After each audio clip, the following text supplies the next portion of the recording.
Kasabay ng pag-usbong na sport na bodybuilding sa bansa, kilalanin natin ang ilan sa mga nagtitikasang bodybuilders na lumahok sa I Compete Natural Philippines Bodybuilding Tournament noong nakaraang linggo. Kung sino-sino sila, alamin natin sa report ni Teammate Jan Arante. All broad, no brain. Yan ang karaniwang tingin sa mga gym enthusiasts at gym rats dahil sa mga naglalakihan at nagkikisigan nilang mga katawan.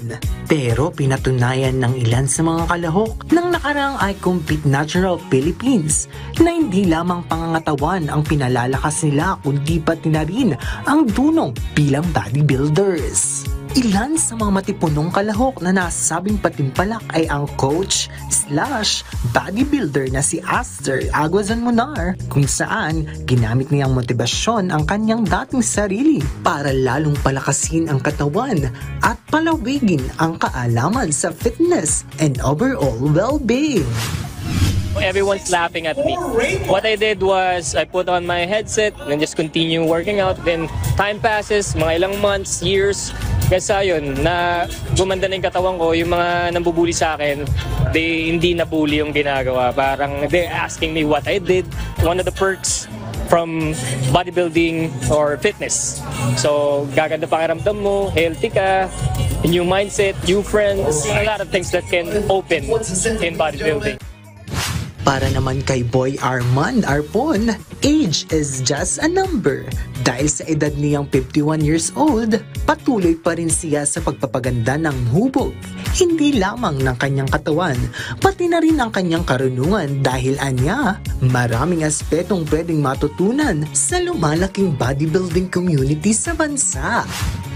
Ang bodybuilding sa community sa Pilipinas now, really, it's a big thing.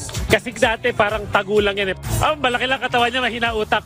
No, the best or parang scientist ang mga bodybuilder.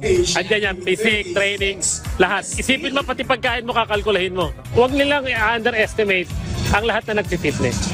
Kapag bulky ka or napaka-sexy ka, ay, ganito. Nawawala na kayo yun. Parang pag wow, gano'n na. Hindi naman maitago ni Paulo Vignola ang galak ng masungkit niya ang overall champion sa fitness model division. Aniya, sulit ang pagod sa pag-iensayo para makuha ang kampyonato.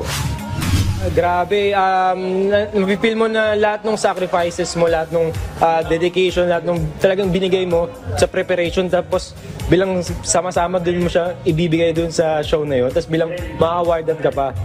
Hindi ko expect yung panalo pero kaya sabi ko hindi pa masyadong sink in pero sabi ko lang, grabe yung emotion ko kanina, unexpected, pero siguro ganoon talaga pag binigay mo lahat, yung effort mo, sacrifices, makukuha mo talaga yung award na dapat Nagbigay din ng payo si Vignola sa mga aspiring bodybuilders. Huwag kayo matakot magsimula, no? Lahat naman tayo nagsimula somewhere So, kung nag-start kayo, enjoy nyo lang yung journey and then trust the process. Be patient. Talagang matagal lang talaga. Hindi siya makukuha ng in months or years. Usual talaga. Mahaba. Ako, I'm more than 10 years na nagba-bodybuild. Pero as natural ito, ganito makukuha mo siya. Hindi mo siya yung makuha na mas malaki. No? So ako rin, pinaka-advise ko sa inyo, sa mga magsisimula, stay natural. Jan Arante, para sa atletang Pilipino, para sa bagong Pilipinas.